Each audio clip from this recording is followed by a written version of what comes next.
Hi, welcome to the Sifu Mimi Chan Show. Thanks for joining the conversation.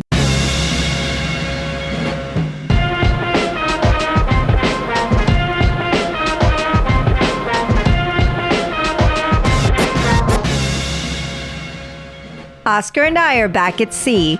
We discuss our travels with book recommendations and explore what it means to understand who you are at your core. We talk about discovering purpose as an ongoing practice, something that evolves with experience and reflection. If you're watching on YouTube, you can laugh along with us as we hang out in the middle of the ocean.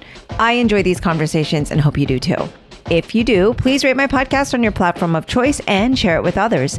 I'd like to thank my newest patron, Walla member Sharar, for his support. And if you want to support like Sharar, you can become a patron of the show by visiting my website or patreon.com/SifuMimiChan. For comments or suggestions, reach out on social media at SifuMimiChan. Now on with the show. Hello, Osc. Hello, Meme. Our audience who is watching us on YouTube may notice that we are in the middle of the ocean, the Atlantic Ocean, which is a place I prefer to be, even though right by this window it is very hot, to be honest, but it's okay. Yeah, so I guess if the sun sets to the west and we're heading this way, what would you describe that? We're going west. Right. So we're headed to the sun. Oh, the sun's that way. Well, the sun's kind of there, yeah. And we're headed that way. Well, I think we just showed how you have a good sense of direction. Okay. Anyways, we owe a MiOsc podcast, meant to get one recorded before the big Wallam anniversary event, which was October 11. Leading up to that was a bit of madness. Those of you, shout out, love all of you patrons on Patreon, who have now gotten to get the whole behind the scenes on the madness that was. I am planning to record, especially for my patrons on Patreon. It's a little tongue twister, but a kind of more in-depth description of the events. I already blogged about it, so they have access to that. And if you would like to be a patron, you can also have access to that exclusive content. But there was this really cool star map, and I'm gonna space nerd out. But I digress. We are at sea, as our viewers online can see. And for those of you not online, we are literally floating in the middle of the ocean. So you said, let's do a podcast. And I said, why don't we start it with one of the things that we like doing every time that we go on vacation and we get a chance to walk around a city. Mm-hmm. And that is, you really enjoy libraries and bookstores. Correct. It's actually become kind of our favorite spot. Anytime we do a city walk, we usually happen upon a bookstore or I have them bookmarked. Right. Yeah. Right. So what was cool is that in one of the places we stopped in, which you wouldn't think, was this house or manor in England, and they happened to have a bookstore. And immediately I was like, you know what? It was a used books for really low, very inexpensive. And I guess it helps with the maintenance of the manor. All right, just, this is totally going to go off subject, but where we were was Pemberley 1, meaning we were at the Pemberley filming location of Pride and Prejudice, the BBC version, I want to say 2005, maybe earlier, 90s. Anyways, the Colin one. But we were at, I think it's called Chatsworth. Nope, sorry. That's the newer one. We were at Lime Park. So Lime Estate, which is the big estate home. And we'll throw up some fun photos of us dressed in our regalia, in our British proper top hat to the cane for you and bonnet for me, but it was so much fun. But yes, that estate, which is now a national trust, they call it, is funded by visitors like ourselves, but they did have a gently used or not a book swap per se, but open donation. They had a suggested donation amount on the inside of the flat, but it was pretty cool because in that lower level, after we went around in our get-ups, we were able to kind of check out the bookstore, and you actually saw a book that you wanted immediately on the shelves. Yeah, so it's just had a great cover, I don't know if I'm pronouncing it right, McIlvaney Unboxing. And the photo has a picture of Mike Tyson swinging on somebody.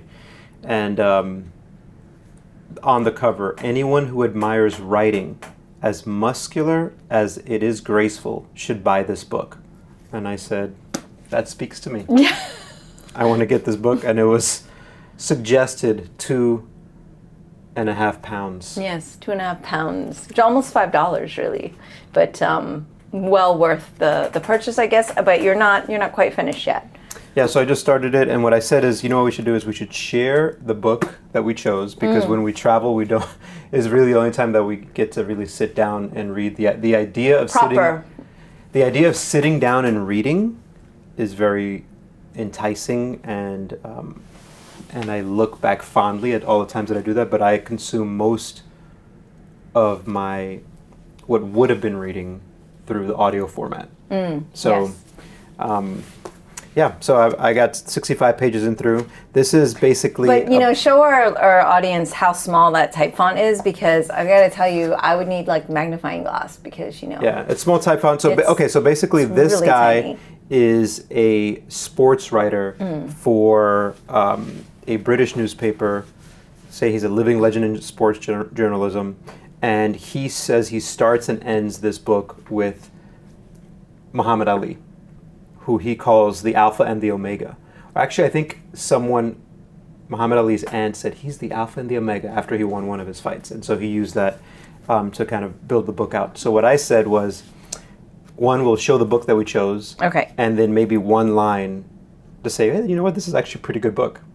So this line that I'm going to read is basically, Muhammad Ali was fighting in the Rumble in the Jungle against George Foreman. I remember that. Which, if you're a boxing fan, or of boxing history, then Muhammad Ali was in his late 20s. He's coming back from having the title stripped from him because of his not wanting to participate in the draft for the Vietnam War. And so he's basically lost his peak years.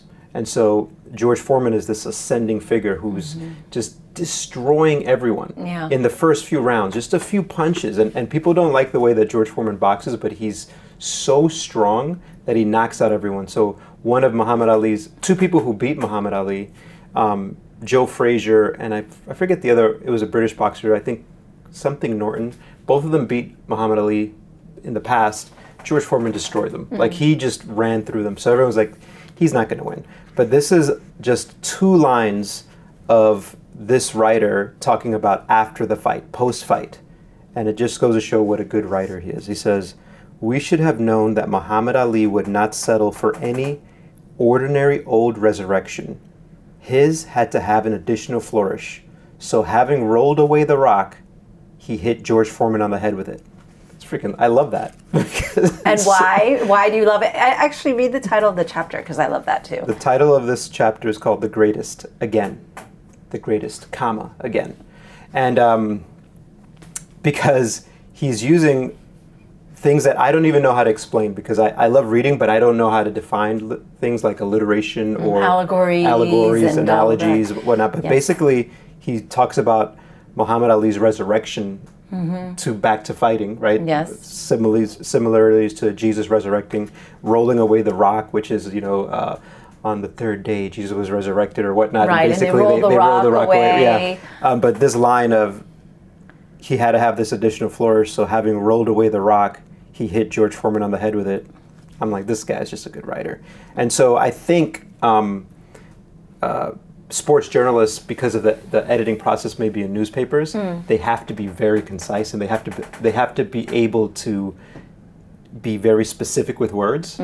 And so the really cool thing with this one, which is a good one, another reason why it's good to pick up is because they're short chapters that are either, here's what this fighter was going through pre-fight, or maybe here's what the fighter was going post-fight, or here's explaining the actual fight. And so you can pick it up, read a few pages, set it down. McIlvaney Unboxing. I can't wait for him to write about Mike Tyson and see what he says. But anyway, that's my book. Okay. What about yours? Well, you actually kind of helped pick my book, because there wasn't anything that really spoke to me. So to be fair... Well, the ones that spoke to you had already read. The ones that spoke to me, I had already read. To be fair, you really picked my book, and it is N.W. by Zadie Smith. Yes, I read a book of hers, White Teeth, and there are certain times where people are just good writers, and you hesitate to recommend them because some people want a gripping story, a fast-paced story, a love story, a romance story, a violent story. I don't know, and I don't know if her writing can be described as all that. It can just be described as really good writing, really deep into building characters. It takes time, right? Yeah, so I am only on page 32, to be fair. So it's really hard for me to judge the book. But the very first page, actually the very first line, and I'm no like book aficionado or whatever, right? But you just kind of know when something is like good writing. There's good storytelling, there's good writing, there's easy storytelling and easy reading, like where we say we'll binge watch, a Netflix show and it's just easy watching or whatever, whereas it's like, all right, buckle in for Schindler's List or what's our favorite on HBO, the Band of Brothers, or you're not always in the mood for really good storytelling, and necessarily sometimes you just want candy, right? I just want to watch something that's going to make me laugh or just kind of check out. But this definitely is requiring a bit more cerebral power and focus. But what's interesting is the first couple of pages is literally, and this type font is super tiny compared to the regular book, because it's literally like every publication ever just praising this book and her writing. I mean, everything from Time Magazine to the Daily Telegraph to the Daily Beast to Los Angeles Times, USA Today, Toronto Star, like every type of publication just basically calls it like brilliant and stimulating, and things like, best novel of the year, possibly decade. So this like kind of sets you up, which I don't love, because then it's like, well, this has to be good. And then, I'd rather something be kind of like no expectations. But I will read where I said, okay, Oscar, I want you to know, like, this is definitely good writing. Whether or not I get it, it's a whole nother thing. But I said, this is how you know this is somebody who knows how to write. And having interviewed and had many conversations with many amazing writers, I have an appreciation for it. Whether or not, we'll see how far I get. I mean, I hope to finish it, and I hope I do feel the way all of these people who have given it acclaim do. But anyway, here's the beginning of my book, which listeners who have read this already, or viewers who are watching, if you would like to write in and explain to me this first paragraph, I would love that. But here we go. And I think it's kind of like a prelude to the story, so it's not like we're jumping right in. But the fat sun stalls by the phone masts. Anti-climb paint turns sulfurous on school gates and lampposts. In Williston, people go barefoot. The streets turn European. There is a mania for eating outside. She keeps to the shade, red-headed. On the radio, I am the sole author of the dictionary that defines me. A good line.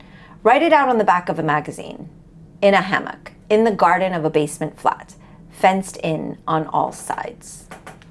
Yeah, that's good writing. So what's interesting about that is that in that line, in that paragraph, Yes. there is a line which sort of answers or starts to answer a question that I had while you were reading it, which is, where do writers get these ideas for this is a good line? Like, so there it says, write it in the back of a magazine, right, or something like that. And I thought that was awesome, because do writers sometimes just you're taking Grab a whatever's walk there. and they go, wow, that's a really good line. Okay, let me write that down. Let me hold on to this line. The ones I've spoken to often keep something with them. Okay, pre-iPhone smartphone device where you could take notes or do a voice thing, most of them did carry something around or always had like a notebook handy. Like Right. most people say that, I mean, the good writers that I know do have things that they jot things down. Right, and then not the opposite, then kind of the way that these novels can be written possibly is like they kind of take their time. Okay, now I'm going to sit down and write this, but I have time to kind of put this chapter together unless there's some kind of deadline. And then on the other side is the book that I have, which is if you're writing on the rumble in the jungle, a fight that happened, whatever the day, let's say the day was a Saturday, and they need to post something that's ready to go either that night or that morning, then again, where do they come up with those sentences like that analogy of the rolling of the rolling of the rock and the allegory to the Story of biblical Jesus. myth. Yeah, to the biblical myth. Sorry to offend anyone. The biblical stories.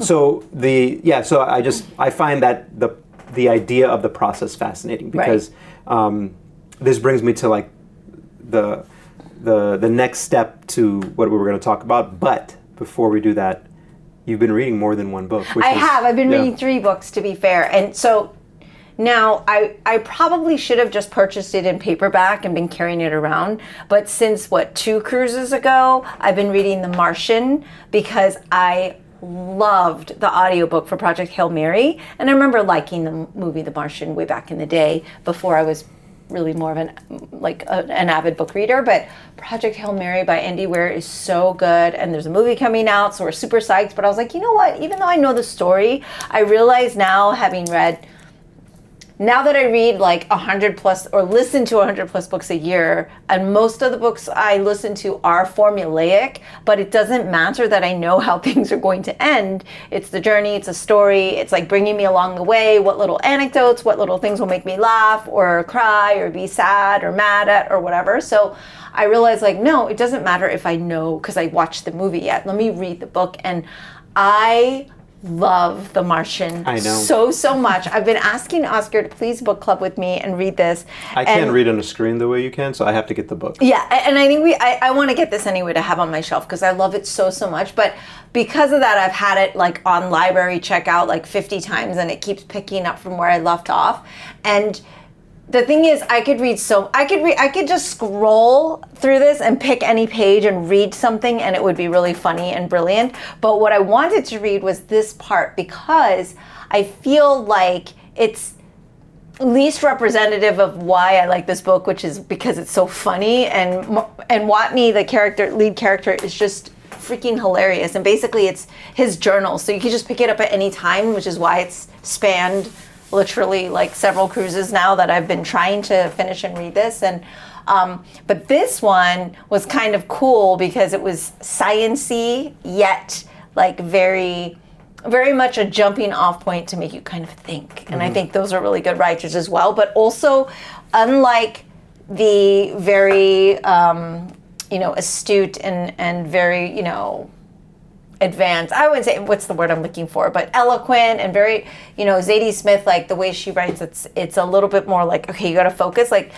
this reading is just like super fast reading, and it's, even though it gets really deep into the science. But he says this is obviously, if you don't know what The Martian is about, it's basically astronaut gets stranded on Mars, and he's just it's and like start movie. Yeah, and go, right. So anyway, he's obviously doing a journal, and so most of these are his journal entries. And so this part is where he's doing one of his projects of survival. And he's talking about why something went wrong. And so he's like, my guess is pockets of ice formed around some of the bacteria, because he's talking about he would grow these potatoes, and basically with the potatoes, the airlock or whatever got opened, and then he lost his crop. But some of the bacteria survived, and what he needs to get potatoes growing again is bacteria to have life, right, in the soil. So he said, my guess is pockets of ice formed around some of the bacteria, leaving a bubble of survivable pressure inside, and the cold wasn't quite enough to kill them. With hundreds of millions of bacteria, it only takes one survivor to stave off extinction. Life is amazingly tenacious. They don't want to die any more than I do. Yeah, so what's cool about Project Hail Mary and The Martian is one, I don't know if he hits it 100% of the time, but I know that it's very deeply scientifically researched. And so to be able to do that and make it entertaining just shows why The Martian sold a billion books and Yeah, became a it's- movie. it's And so right, so good. he's just a good writer. He's just a good and, writer. But I mean, I love that concept because we think about, crop style the time or whatever the case may be, or, are we all going to be extinct soon or whatever the things are. But it's like literally the thought of him saying in this thing, there's millions of bacteria. Like you read your thing of probiotics and it's like, all these different strands of whatever. But like the thought that only one thing has to survive or for like life to start, only one thing has to be there to kind of give it that spark is uniquely hopeful and depressing at the same time. Yeah. Like, oh my God, we're only down to the last, brink of life or last hope. But then at the same time, it's kind of super hopeful because only one little strand needs to survive. So I thought it was cool because we are resilient as humans, And then we're not going to talk about this one, but I've been trying to learn. My goal of being a polyglot is not working out too well, but you always said in order to learn a new language, you can try to read something you've read a million times or that you know really well, or watch a movie and stuff. So we always do as well stop by a local comic book store, whatever country we're in, which is if we can find it. if we can find it, but we've been lucky. We've found so many. So we were in Vigo, Spain, walking. Didn't mean to run into it, but there it was, Vigo Comics, and I picked up my favorite, Lazarus Uno. That means one, for those of you that don't know. I'm glad that you And so clarified. I am trying to learn Spanish, and it took me 10 minutes to read page 1 of this comic, which is really interesting because comics is the kind of thing you can reread and relook at because of the art. This page is going to be much quicker, see, because there's only one little dialogue box here. But what's cool about it is it allows you to kind of slow down through the read process. So these were my purchases and my books. And yes, we love to read and slow down when we're on vacation and actually take to physical reading. Yeah. So the last thing I'll say on that is that. So you've been reading The Martian for 2 years. You know Lazarus, and you love everything about Lazarus and Greg Rucka. Zadie Smith, you saw Respect. all of the, but you don't know anything about her. You've never read anything about her. But No. you looked at and saw all of the acclaim, and then right from the first paragraph, you're like, wow, that's a really good written sentence. Yes. And the same with this writer. I was like, wow, look at this one line. It's so good. It just makes me wonder of our enjoyment of certain things like that are sometimes enhanced because we have not a preconceived notion, but had an expectation that's been set. So you've been reading The Martian for a long time, and so you can find anything. But part of it is because you've been enjoying it the whole time, right? So that kind of enhances the experience, or it makes us more amenable to enjoying it. And in the reverse could be the same for this book by Zadie Smith, because you don't normally read books like that. You may halfway through be like, you know what, this is not for me, which is totally fine. I think people we have a limited amount of time, so you shouldn't try to force yourself through things that you don't enjoy.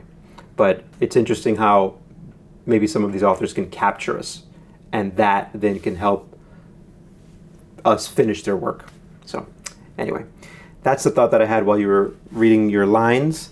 The next thing is, since we were talking about writing stuff, is I weekly send out a blog post to our Kung Fu students, and I also put it out to our newsletter list for Kung Fu students. And so the process for that is usually I am listening to podcasts or reading something or catch something. I'm like, wow, I really like this line, this one, or maybe this little theme, and I'll write it down somewhere, or I'll capture it somewhere.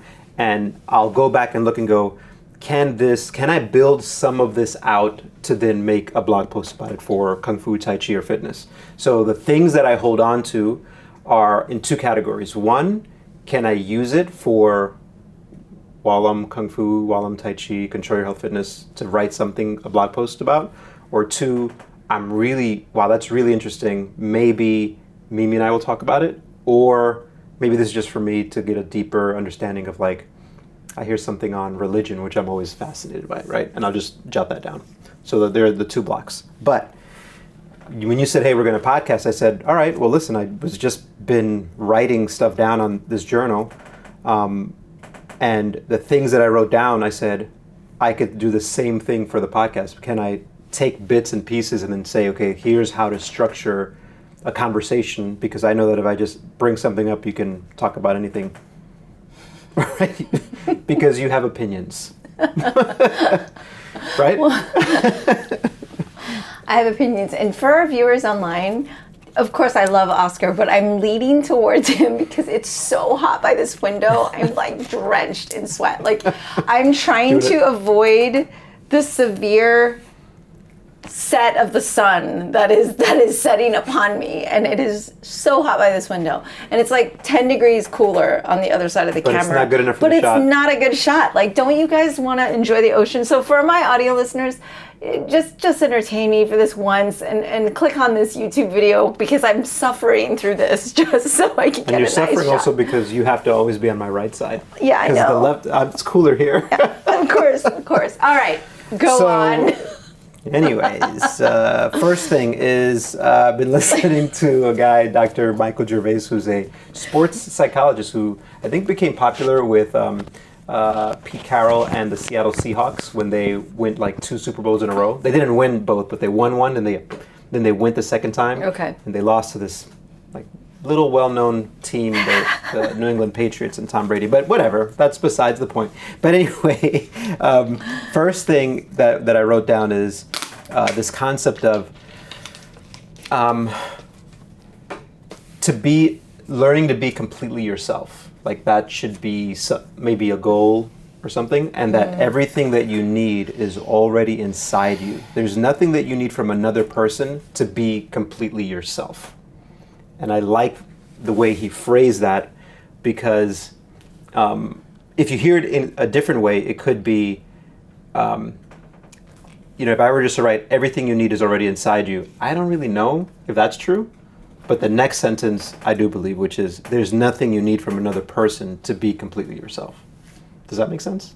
It does, and I think I agree with you with how like the first line you're like, well, I don't know, because to me sometimes, maybe because I've been around you for so long, and we were kind of laughing about this, not laughing, but like literally on this trip, I think maybe there's been 12 minutes that Oscar and I haven't spent time in the same vicinity, because he had to run up to get my mask for the theater that one time, and then I had to run downstairs today for about 6 minutes or something. So it was 9 minutes and 57 seconds. So our exposure has been pretty high, since 1996. But I feel like people who play an important role in my life shape who I am, right? And then to kind of know who I am, yes, like being alone or just like kind of having my self-reflection is one thing, but I feel like it's through the reciprocal nature of relationships for me, or like how I react to things, that help me understand who I am, right? So I do feel like for me, like that connectivity to others helps me kind of know myself best, because how would I know how I was going to react in a situation if I'm, just alone all the time? But I may be dissecting this wrong. No, like the actually, here's the next line, which I was going to wait till later, but it's basically what you said, which is, but we are a community, and so we need relationships. Yeah. The essence of a relationship has to start with the essence of the relationship with yourself. So you kind of still have to know yourself also. So, but it's both of them are growing at the same time. But that concept of, it's a little chicken and eggy. Yeah, it is. Yeah, it's a little bit chicken and eggy. But I guess the thing is, this idea or this concept is super interesting to me, because I think it defines the purpose that we have. One of the fundamental principles of what we do at Wallam, which is, you've got to be aware of yourself in order to then be in relationships, in order to then, change the world. But the next part of it was, well, you've got to help identify what then makes you, part of the asking of yourself is, how do you identify what makes you uniquely yourself? Like there's a thing that only you can bring, right? So everything that makes up you makes you super unique. But I think unless you'd spend time thinking about that, you can waste a lot of time, years, just going about life, right? And not that it needs to happen immediately, but probably the sooner that you're able to figure out what makes you uniquely you, you can start contributing. Yes, I think that uniquely you is interesting because a traditional human is born, they go to school, they're in this class environment that kind of establishes, we're not in like some sort of society where it's, well, because we both went to Catholic school, right? So there's a little bit of no, you need to be this type of student, this type of person, right? So there's a little bit pushed on you in a sense of like who you're expected to be. Perhaps that's just my experience.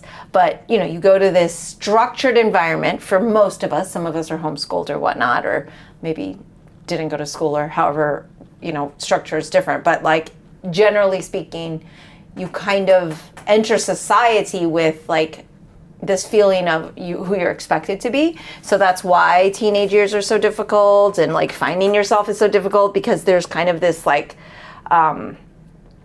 tumultuous time of like figuring out who you are, who you're expected to be, who you want to be, who you strive to be, and then who you really are. And I don't know I think that you and I at this point in our lives pretty much know who we are, or we know what our likes are, our dislikes are, our tendencies are, our comfort zones, things like that. But what I will say is I feel like there's a big difference between knowing yourself, but also knowing yourself each, let's call it, less than a decade, 5 years. Phase of your life. Yeah, every maybe. phase of your life is so different. So then And then it's like, do you know yourself because you've reflected back on XYZ, and then like that's where you're at? So, I mean, can we really know ourselves? Well, so again, this is just the thought process of like, I could have built something, I could have written something about this, which is why I was like, but maybe it'd be better as a conversation, right? Yeah. Is then, okay, we've established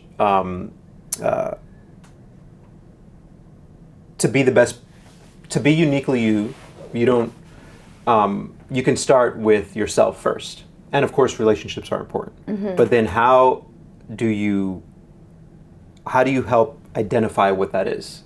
And so there's another person who wrote Atomic Habits, James Clear, which is like this, it's like the best-selling book. Yes. And every bookstore we go into, it's still there, like prevalent in the front. It's ginormous. And it's been how many years? Jeez.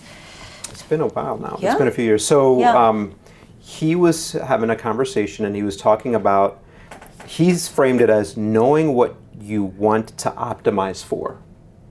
That's how he framed it. But I was like, but it means the same thing.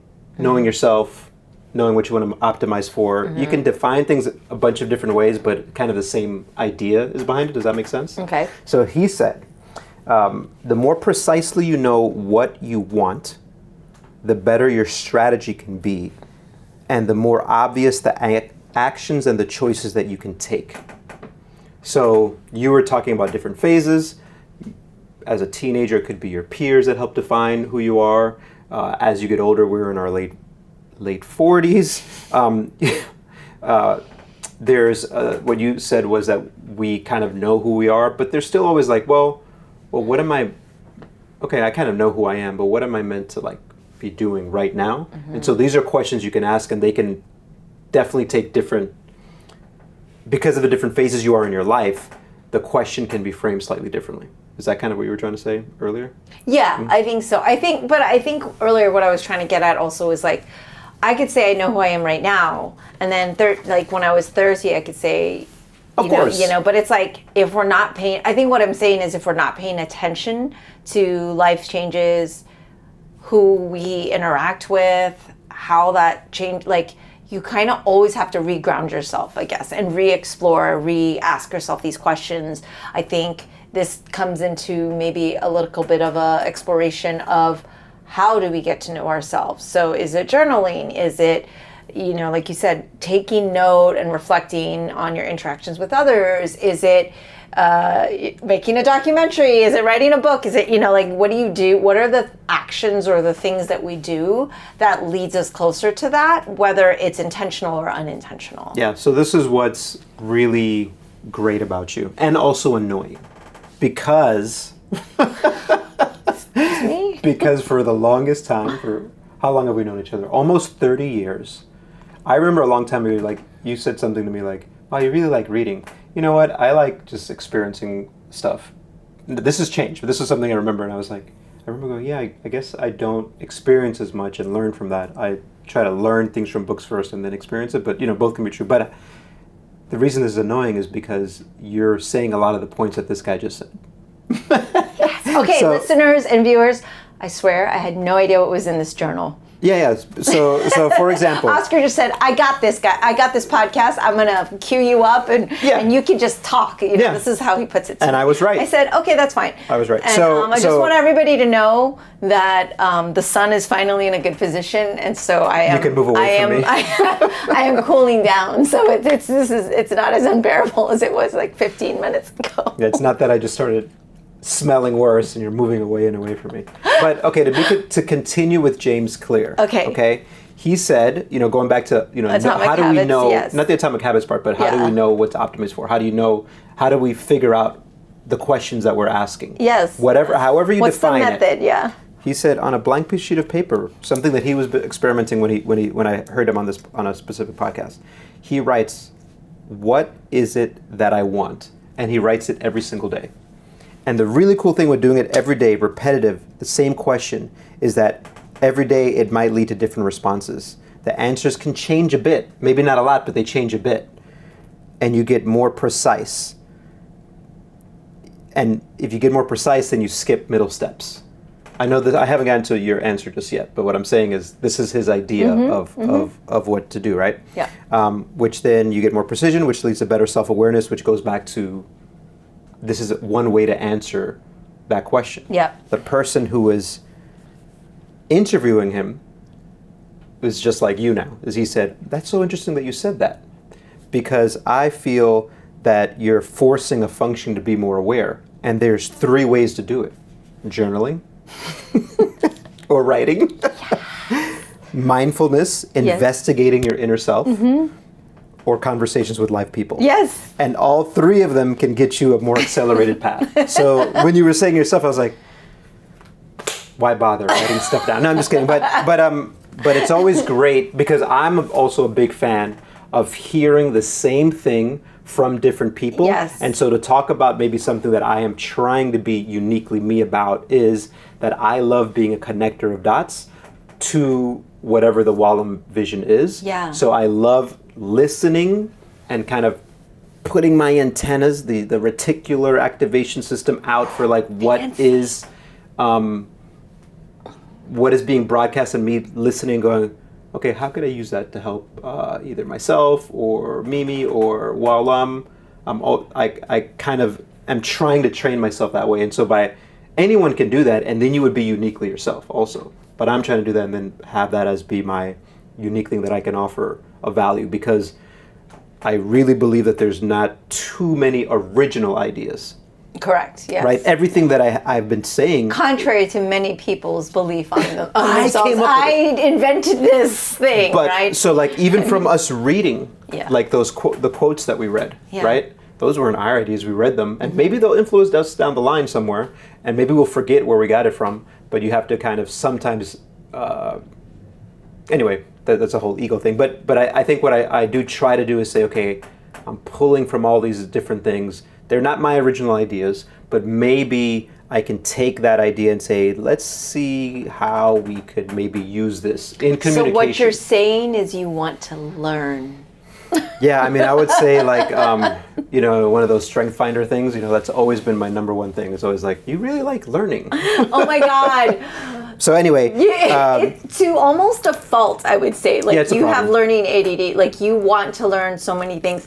So I was teasing Oscar on this trip as well, because, we're also on our trips, it's about our wellness. So O and I are on this trip to kind of get a little bit of a digital detox, a little bit of a detox from the world, from other humans that we tend to give so much energy to, so we can rejuvenate. We come off this really, really stressful event. I specifically booked this trip knowing like we would have this ocean behind us for several days at a time. Like crossing the Atlantic to get home is not like a quick thing. It's a slow process. So we did this on purpose, right? So that we would have this time to ourselves to kind of do this. And I'm like, Oscar's like, hey, you know what? We should also, work on this because we've got mobility, and then there's this, and every day there's like 20 new exercises that we need to add on, and I'm like, it's going to be like 24 hours of work to do. But I don't think it's a negative thing. I just think it's funny because there's always more things to add to this list. Well, let me learning and fixing. Let me build on all this stuff. So everything that we just mentioned and that, this idea of what is it that I want, writing on a blank piece of paper every single day, and you're writing the same thing over and over again. You've been doing that for almost 90 days. You said about 3 months ago, oh, I know what I need to do. I just need to do my Kung Fu basics. So this idea of what is it that I want, you said to yourself, to help kind of fix some of the issues that I have, I know exactly what I need to do. I just need to do my Kung Fu basics every day. So you've done them every day, which is like, in my eye, this is the connecting part, right? That's you writing on a piece of paper the same question. You do, let's say, 15 minutes, 5 minutes, 10 minutes, 30 minutes, whatever. You do it every single day. Every single day, you get a response back that may be similar, but every day might be a little bit different, right? You get little things, but you keep getting more precision, you get better self-awareness, and you learn to skip middle steps. And I saw you doing that, and I was like, that's a freaking brilliant idea, which of course, the easy ideas are not the ones that I always jump to first. I jump to them 5, 10, 20 years later. I started doing that since, I think I wrote down when I started. I started doing it from the 12th. The day we're recording this is the 25th. And in those 13 days, almost 2 weeks, I've learned a lot just doing the basics.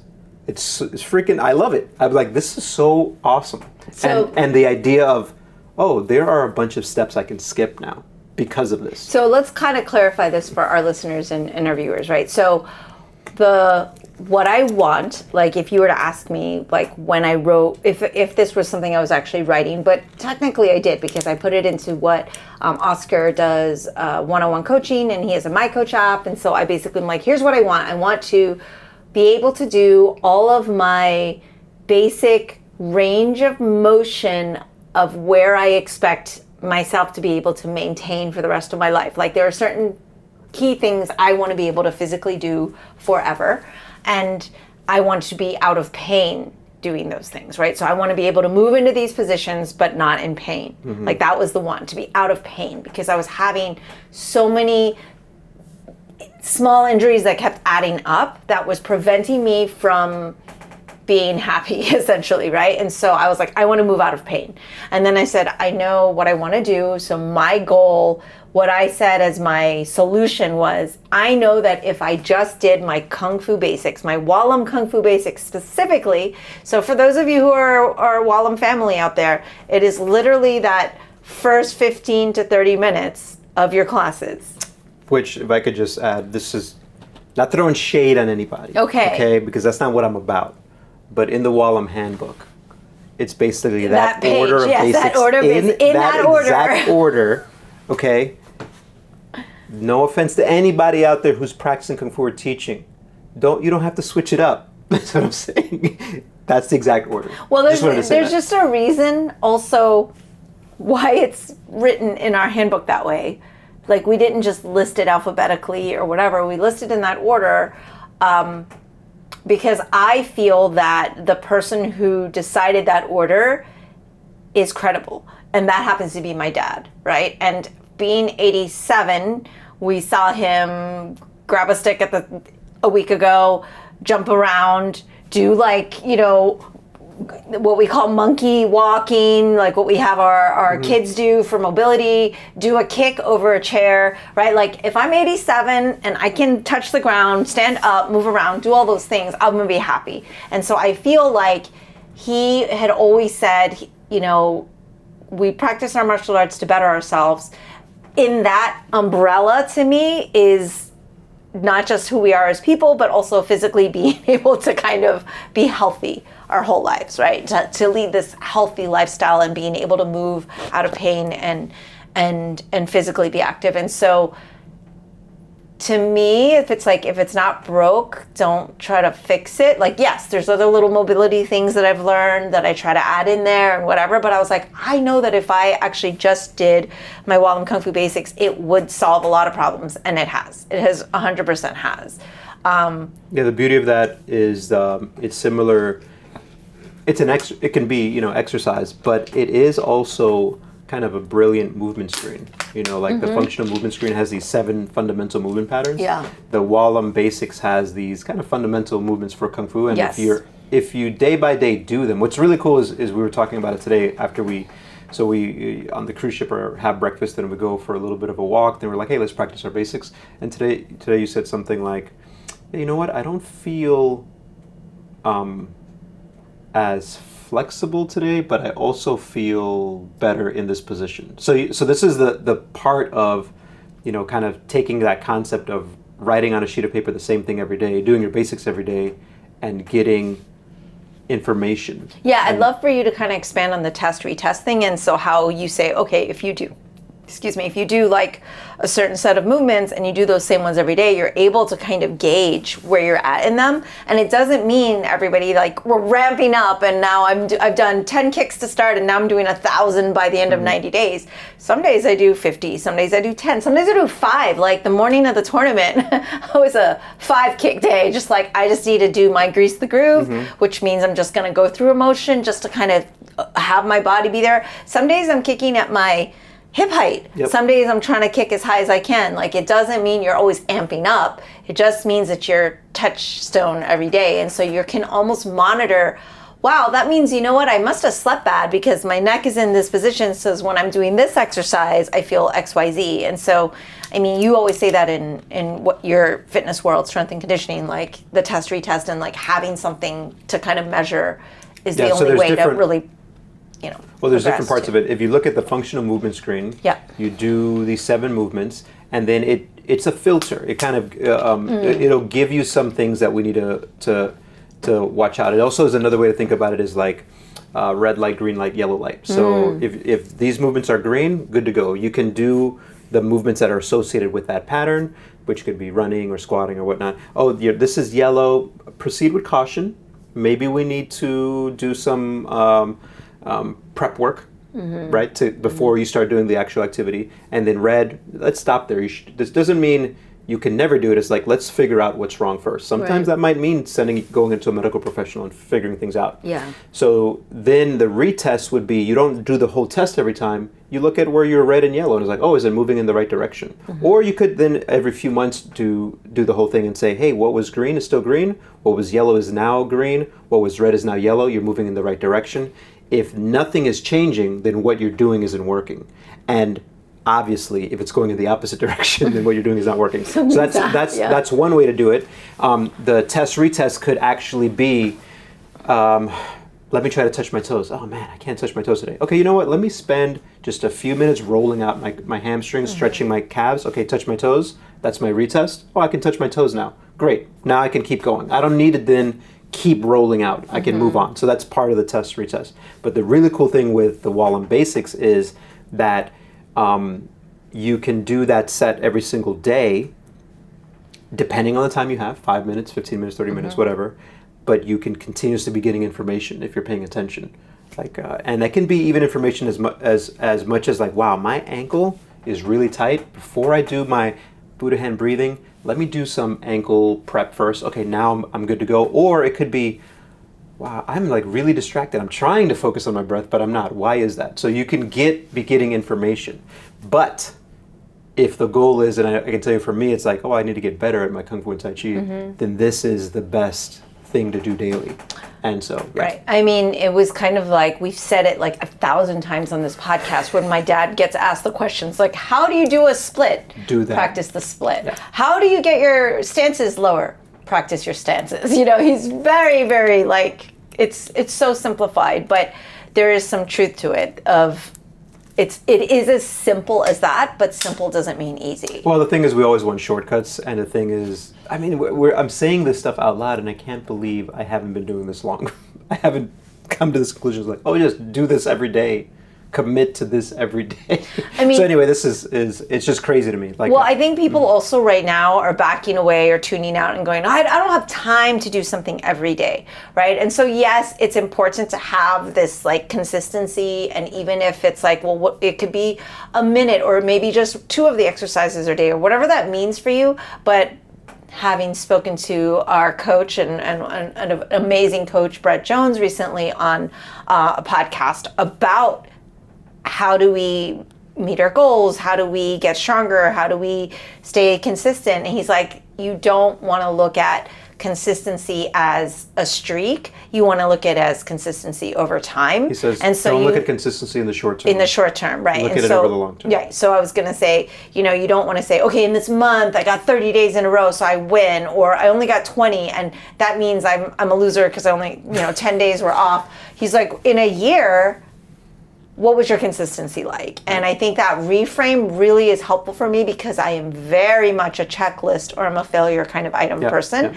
And so this is the know yourself piece, where if we kind of loop that all together and kind of come full circle, is what do you know about yourself? Like, if you have something you are trying to improve at, like, how well do you know yourself, and like what method do you need to take? So I said I need to do this every day, but the knowing myself part is having grace with myself and allowing myself to know that, hey, if I'm running a tournament and I've got 500 people that I'm responsible for, and I've got out of town people, my sister just got out of the hospital, all these wrenches are being thrown at me, I need to have a little grace and be like, well, if I don't do my basics today, I'm not going to think I'm a bad person, and give myself an X and only focus on that. Mm-hmm. I need to think about the consistency in the long term and not the short term, like Brett Jones said. So yeah, I think that reframe was very helpful for me, and also allowed me to have grace with myself and say, look, it is okay that you don't do something quote unquote every day. So yes, you say I'm going to do it every day, but it's because you want to have consistency in the long term. Because I think listeners tend to say, well, that's not reasonable for me. I don't have the capacity for that. And it's like, but if you don't try to set the goal to do it, then you end up doing nothing. Because most of us tend to be a zero or nothing kind of mentality. I mean, that's generally human nature. Like, well, I'm not going to even bother because it's not attainable. Yeah, it's so crazy that I've done the same thing coach people against doing that. And I have done the same thing, like, oh, I missed my streak, and then a week go by, and I'm like, why did I let that week go by? So part of it is, oh, I missed a day? Cool, that's fine. Well, what am I going to do tomorrow?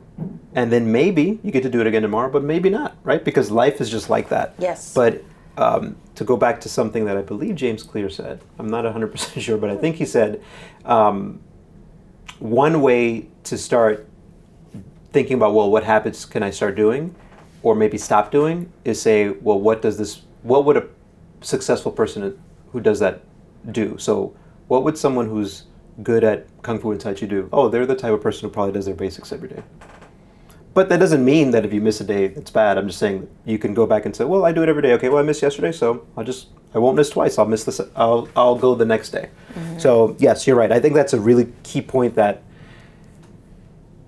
overachievers like yourself need to be reminded of, that it's not about perfection. It's so cliche, but it's such common sense, but it Mike Boyle always says, common sense is not so common. So to build on something else, and I'm not exactly sure again who to attribute it to, but then it's like this pattern of like, all right, we want to identify who you are, what makes you unique, what you identified, what you're prioritizing for. You're identifying what is it that I want, whatever it is that you've defined, depending on your phase in life. The answer, your self-awareness answer, right, or question, you figure that out. Well, the next thing is, I believe this is the Michael Gervais guy, the clinical psychologist. He says, okay, now the next step, you celebrate it, which is another step that I think we miss. Mm-hmm. Like the act of, I'm celebrating for you, because when I jumped on the bandwagon too, right, I'm doing the basics every day, but I'm like, it's so smart. Like things that are so simple and so smart, and I'm like, so celebrate it. You should celebrate, one, that you decided to do it, and two, that you've had a 90-day streak, but even if you miss a day or two, if you continue going down that path and you go, all right, 365 days have gone by, I've done it 300 times, I missed 60 days, still that would be what a win, right? Something to celebrate. Anyway, the next step after that is imagine what it would be like to move around in life tuned to that, to being that type of person. Does that speak anything to you? Like, To be honest, this kind of whole time you were speaking, when you said, "Who are you?" all I could think about was, "Who are you?" Who are from you? Inigo Okay, Montoya. cool. That's So fine. I was a little distracted because, sidebar, we were also at some of the filming sites for The Princess Bride, my favorite. Mm-hmm. So I think that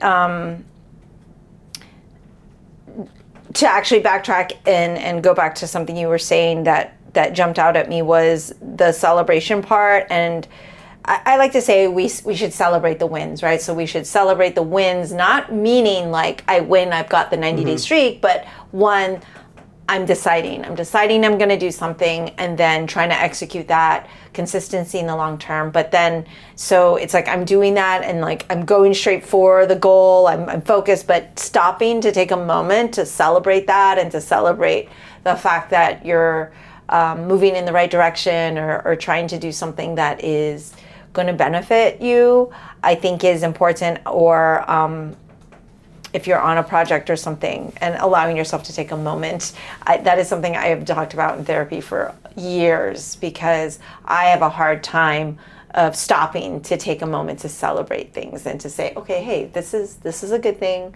I'm happy in this moment, and that's okay to feel that and not feel like I'm wasting time or not jumping onto the next thing on the list. And so I think it is a very difficult thing, but to again kind of bring back to writing something down daily, having grace with yourself, celebrating the wins. We used to do a 5-minute journal every day. So it literally is called the 5-minute journal. And part of that is a gratitude journal, right? So it's just like literally you write down the things you're like three things you're grateful for, 3 things. It's just a really simple thing, but in the celebration part, there's also the gratitude part. And if you're feeling gratitude, then generally your mindset is usually in a better place. And it allows you to have the positivity that you need to kind of build that momentum and take you forward in the direction that I think will lead you to whatever that means for you. The word success I don't really like, but that will lead you to a place where you can enjoy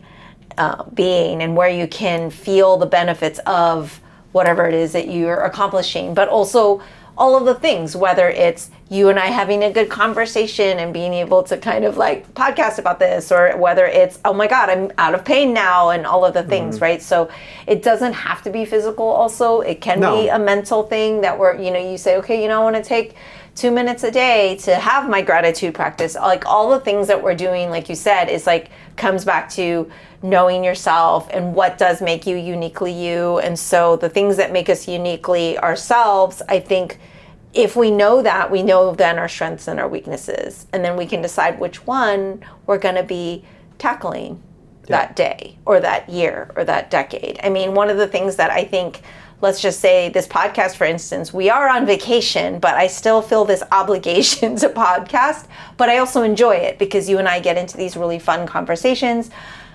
Our 5 listeners that said, we love MiOsc episodes, so keep on that. But ultimately, this is the first year that I really said it's okay if I don't do one every single week. And I'm okay with this. And my patrons are like, it is also okay. I feel so obligated because it's something I committed to, that since 2016 is when I said I was going to do it. 2017, January, it was like, go. I mean, it was every single week except for the last few during the holiday season. And then around Chinese New Year, I had like 4 weeks or something that I didn't have a new podcast for a really long time. And it was just this last year or so that I kind of changed my, I allowed myself the grace to say it's okay that I don't record a new one every single week for my audience or for myself or the commitment I've made. I mean, one is, I don't know if like listeners know, but like, yes, this is not my job. I don't get paid for this. There's no monetization. My patrons are really the only way that this keeps going. I have, a really wonderful team of humans that help edit this, and that's where all those funds go to, and it's very minimal. I don't have like thousands of patrons or anything. The ones that are there are amazing, and it means so much that they believe in me. It makes me feel obligated, right? But like just taking this podcast, for instance, like allowing myself the grace to say, it's okay. Let's look at the consistency in the long term. And if you think about it, I know a lot of people who started a podcast around COVID and they're like, I'm on a podcast. And then they're like, okay, forget this. This is a lot of fucking work. Yeah. So, no, it's a lot. It is. So the thing I'll say to that is that probably everybody wants less content and more quality. Like I'd rather have more quality than more content. And, my position on social media, like I think it's slop. I think it's like slop that pigs eat. So whatever's on. And listen, there's great content out there, right? Like technically, posting some of this on YouTube can be considered social media as well, right? But we find value in it, and some people find value in it, which I feel is fine. I'm opposed to consuming things just to consume them, like the being fed. That's why I'll never open up a TikTok account. Maybe I will in the future. I don't know, but I have never been on the actual app. I've never been on the app, but I do have one, and my team takes care of that. And I think OpenAI came out with an app which is now AI generated content, and I consider that literally probably the lowest calorically valuable type of information nutrition to take. Yes. Right? I mean, there's so much good nutrition to take in, everybody. Think about what we talked about at the beginning of this episode. There are like real humans with so much to offer. Right. So anyway, this not to disparage anybody who does that, right? Because I'm trying to be less of that type of person. But if you were to do one podcast a month, but you felt like, well, I really put a lot into it and this is quality, I think anyone who supports you would follow that. And the only reason, in my opinion, to put out more content would only be, like, let's say, for example, I do have this weekly blog post, right, that I do for the Wallem students. The only reason I would do more of that would be not because I feel like anyone needs more, but only because I think it would maybe enhance my skills as a communicator. So that's another reason why you can look positively at you being consistent over the course of the years you've been doing the podcast of how you've improved on those skills. The last thing, so we talked about the big crux of it of trying to find out, do this whole self-awareness. You've discovered, you've celebrated, you've thought about like what would it be like to be more of this as I move throughout the world. What would that future look like, and also like the community aspect. Like there's the small community of you and I. Like we were trying to improve, and like if we become better versions of ourselves, then this gets better. But then it spreads out to the Wallem community as well. And so it's just maybe food for thought for anyone who's stayed listening for the past hour, of things to do to try to figure out who you are at, to use your words, whatever phase of life you're in right now. Yeah. To kind of just reiterate what you're saying is, and we didn't like go on the